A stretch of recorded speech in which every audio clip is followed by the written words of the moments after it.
तिथून मग पुढे पश्चिम उपनगरा orange gate tunnel launching shaft आज आपण सुरू केलेला आहे आणि जी TBM आहे ती आपण लॉन्च केलेली आहे। आपल्याला कल्पना आहे की जो आपला ईस्टर्न फ्रीवे आहे या फ्रीवे वरनं आल्यानंतर नागरिकांना खूप फिरून जावं लागत होतं आणि विशेषतः सर्वाधिक ट्रॅफिक जॅम म्हणजे लोक ईस्टर्न सबर्ब्समधनं 20-25 मिनिटात अर्धा तास यायचे आणि त्यानंतर अर्धा पाऊण तास लोकांना अजून ट्रॅफिकचा सामना करावा लागत होता।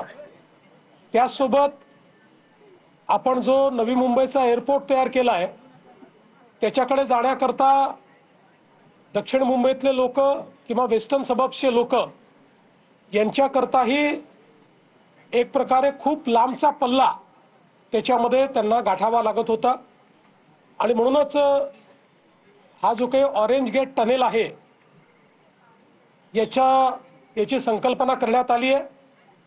मुळामध्ये या ठिकाणी पहिल्यांदा ज्यावेळी उद्धवजींचं सरकार होतं त्यावेळी एक फ्लायओव्हरची संकल्पना मांडण्यात आली होती, मात्र आम्ही हा निर्णय केला की हा फ्लायओव्हर या ठिकाणी करणं जवळपास अशक्य आहे, कारण त्याकरता जो ट्रॅफिक थांबवावा लागेल तो थांबवणं शक्य नाही। दुसरं त्या फ्लायओव्हर करता जागा पण नाही, म्हणजे मोहम्मद अली रोडचा जो फ्लायओव्हर झाला त्याहीपेक्षा कंजेस्टेड अशा जागेत तो करावा लागला असता आणि म्हणून ही ऑरेंज गेट टनेलची संकल्पना त्या ठिकाणी आपण मांडली आणि अतिशय महत्त्वाचा असा हा अर्बन टनेल असणार आहे की ज्याच्यामध्ये आपण ईस्टर्न फ्रीवेला कोस्टल रोडशी जोडतो आहोत आणि हा जो टनेल आहे आपण विचार केला तर जवळपास 700 प्रॉपर्टीजच्या खालून चाललेला आहे। त्यातल्या अनेक 100 वर्ष जुन्या हेरिटेज प्रॉपर्टीज देखील आहेत।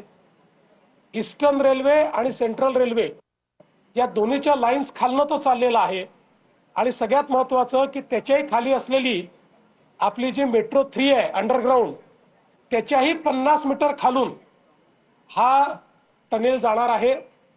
त्याच्यामुळे एक प्रकारे एक ज्याला इंजिनिअरिंग मार्वल म्हणतो अशा पद्धतीचं एक इंजिनिअरिंग मार्वल आपण तयार करतो आहोत आणि त्यासोबत याची जी सगळी लांबी आहे 2 ट्विन बोगदे आहेत, हे ट्विन बोगदे मिळून ती सगळी मिळून 9 किलोमीटर येईल, पण तसे 3-3.5 किलोमीटरचा एक बोगदा हा असेल आणि त्यातनं त्यांना सुरक्षिततेच्या दृष्टीने म्हणजे 2 लेन + 1 इमर्जन्सी लेन अशा प्रकारची त्याची रचना असेल। मध्ये ते दोन्ही बोगदे जोडलेले असतील जेणेकरून कुठल्या अडचणीच्या वेळी त्या ठिकाणी इव्हॅक्युएशन करता येईल।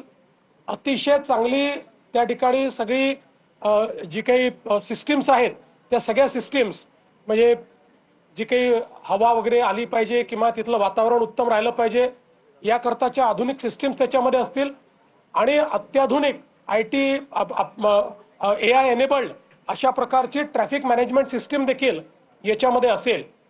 साधारणपणे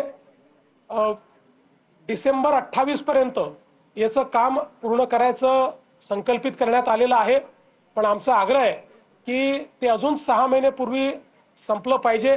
L&Tला हे काम मिळालेलं आहे, त्यांची पहिली टनेल बोरिंग मशीन ही आज आपण या ठिकाणी लॉन्च केली आहे। ती यापूर्वी देखील आपल्या ज्या कोस्टल रोड करता मशीन वापरण्यात आलेली आहे त्याच्यामुळे त्याचा अनुभव आहे आणि मला असं वाटतं की अत्यंत वेगानं हे काम ते पूर्ण करतील। दुसरी जी मशीन आहे ती लवकरच येईल, दुसरे टनेलचं त्या ठिकाणी बोरिंग सुरू होईल, त्यामुळे वेळेत हे काम पूर्ण करणं अशा प्रकारचा आपला प्रयत्न आहे। खरं म्हणजे मुंबईच्या ट्रॅफिक करता हा एक अत्यंत महत्त्वाचा एक टप्पा असणार आहे, कारण अगदी जे काही आपले वेस्टर्न सबर्ब्स आहेत तिथल्याही लोकांना न्यू मुंबई एअरपोर्टला जायला आता 2 मार्ग झालेले आहेत।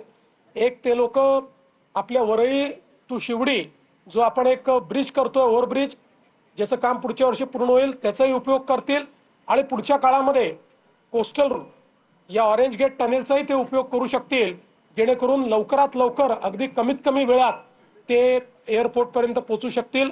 आणि म्हणून मला असं वाटतं एक महत्त्वाचा टप्पा आज मुंबईच्या ट्रॅफिकच्या दृष्टीने आपण पूर्ण केलेला आहे। हजारो लोकांचे हजारो तास हे या ठिकाणी आपण वाचवणार आहोत आणि MMRDA याच्यामध्ये जो पुढाकार घेतला त्याबद्दल मी MMRDAचं देखील मनापासून अभिनंदन करतो। आज हम लोगों ने ऑरेंज गेट टनल, इसका जो टनल बोरिंग मशीन है उसका लॉन्च किया हुआ है। हम सभी लोग जानते हैं कि मुंबई में ईस्टर्न फ्रीवे से जब व्यक्ति आता है तो आने के बाद उसको CSTM से छत्रपति शिवाजी महाराज टर्मिनस से लेकर पूरा घूमकर जाना पड़ता है। बहुत ज़्यादा ट्रैफिक जाम होता है। किसी को अगर दक्षिण मुंबई से एयरपोर्ट जाना है, न्यू मुंबई एयरपोर्ट जाना है तो भी काफ़ी घूम के जाना पड़ता है। किसी को वेस्टर्न सबब से जाना है तब भी कई अड़चने हैं। इसके मद्देनज़र ये तय किया गया कि जो हमारा ईस्टर्न फ्रीवे है उसको कोस्टल रोड से जोड़ने के लिए एक टनल तैयार किया जाए। ये जो टनल है एक इंजीनियरिंग मार्वल है। करीब 2 टनल मिलाकर ये 9 किलोमीटर का होगा, लेकिन सिंगल स्पैन 3 किलोमीटर का होगा। और इस टनल में ये करीब करीब 700 प्रॉपर्टीज के नीचे से जा रहा है। कई प्रॉपर्टीज उसमें की हेरिटेज प्रॉपर्टीज है। इसके साथ साथ दोनों जो सेंट्रल लाइन और वेस्टर्न लाइन है ये दोनों लाइंस के नीचे से जा रहा है और उससे भी नीचे से जो मेट्रो की लाइन 3 जाती है उसके भी 50 मीटर नीचे से ये जाएगा। तो एक प्रकार से अर्बन टनल्स का ये एक इंजीनियरिंग मार्वल हम लोग तैयार कर रहे हैं। ये दिसंबर 2028 तक पूरा होगा, लेकिन हमारा प्रयास है कि 6 महीने पहले इसको किस प्रकार से समाप्त किया जाए। L&T ने ये काम लिया हुआ है। इससे पहले L&T ने इसी प्रकार से जो हमारा कोस्टल रोड है उसका भी टनल तैयार किया हुआ है और सेम स्टार्टा है, तो उनको एक बड़ा अनुभव भी है।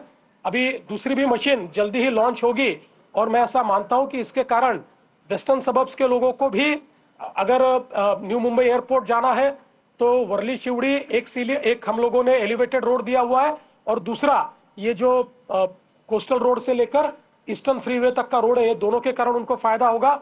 और मुझे ऐसा लगता है कि मुंबई के ट्रैफिक को ईज करने के लिए इसका एक बहुत महत्वपूर्ण इस प्रकार से हम लोगों को फायदा होगा। तो मैं मुंबईकरों को इसके लिए बधाई देता हूं।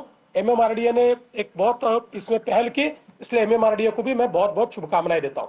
तर नाशिकच्या तपोवनमध्ये जी काही झाडं तोडणार आहे त्यासाठी अजितदादांनी देखील आता विरोध केलेला, त्याच्या पद्धतीचं ट्विट देखील केलं। असं आहे की कुंभमेळा हा आपल्या सगळ्यांकरता महत्त्वाचा आहे, त्याच वेळी पर्यावरणही महत्त्वाचं आहे, झाडंही महत्त्वाची आहेत। आणि मी असेन, शिंदे साहेब असतील किंवा अजितदादा असतील, कोणाचंच हे मत नाही की अशा प्रकारची झाडं तोडली गेली पाहिजेत।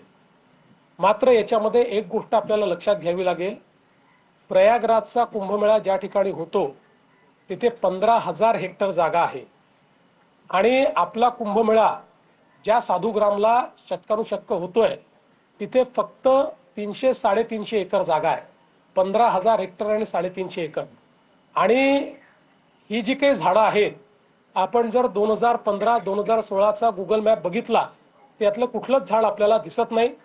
ज्यावेळेस महाराष्ट्र सरकारने 50 कोटी वृक्ष लागवडीचा कार्यक्रम घेतला त्या काळात नाशिक महानगरपालिकेने विचार करून ही झाडं लावली, कारण ती रिकामी जागा होती। 12 वर्षात आपण एकदाच ती वापरतो। आता ज्यावेळी तिथे साधुग्रामचा विचार झाला त्यावेळी साधुग्राम तिथे तयार करता येत नाही, कारण डेन्स अशा प्रकारची झाडं झालेली आहेत। आणि म्हणून आता हा प्रश्न निर्माण झालेला आहे। आता त्या संदर्भात मार्ग काढून कमीत कमी त्यातली झाडं कशी आपल्याला कापता येतील किंवा कापूच नयेत, जी काही थोडी बहुत रिप्लांट करता येतील ती रिप्लांट करावी, जास्तीत जास्त झाडं वाचवावी, अजून काय अल्टरनेटिव्ह आहेत, अशा सगळ्या गोष्टीचा विचार आता त्या ठिकाणी चाललेला आहे। मला एवढंच वाटतं की विनाकारण या संदर्भात ऍक्टिव्हिजम करणं काही लोकांनी सुरू केलं आहे। काही लोक पर्यावरणवादी बनलेले आहेत, म्हणजे पर्यावरणवादी जे असतील त्यांच्याबद्दल मला फार त्यांच्याबद्दल आदर आहे, पण काही लोक राजकीय कारणाने देखील पर्यावरणवादी बनलेले आहेत। त्यांना माझं एवढंच म्हणणं आहे की कुंभमेळा हा निसर्गाशी साधर्म्य साधणाराच आपल्या संस्कृतीचं एक प्रतीक आहे। त्यामुळे यातनं आम्ही असा मार्ग काढू की ज्यातनं निश्चितपणे पर्यावरणाचाही ऱ्हास होणार नाही।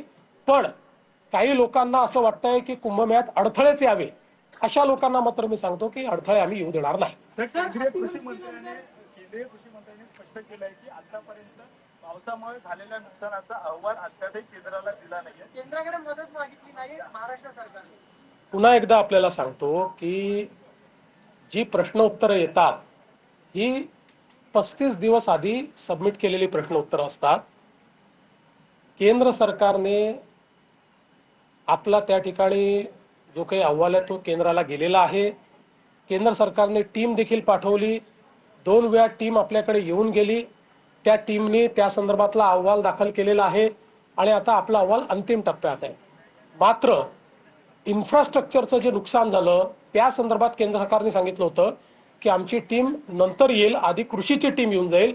त्यामुळे इन्फ्रास्ट्रक्चरच्या संदर्भात जे काही नुकसान झालं आहे त्याची जी मदत आपल्याला घ्यायची आहे त्या संदर्भात त्यांची टीम अद्याप आलेली नाही. ती पुढच्या आठवड्यात अपेक्षित आहे. ती टीम आल्यानंतरच त्याचा अहवाल जाईल.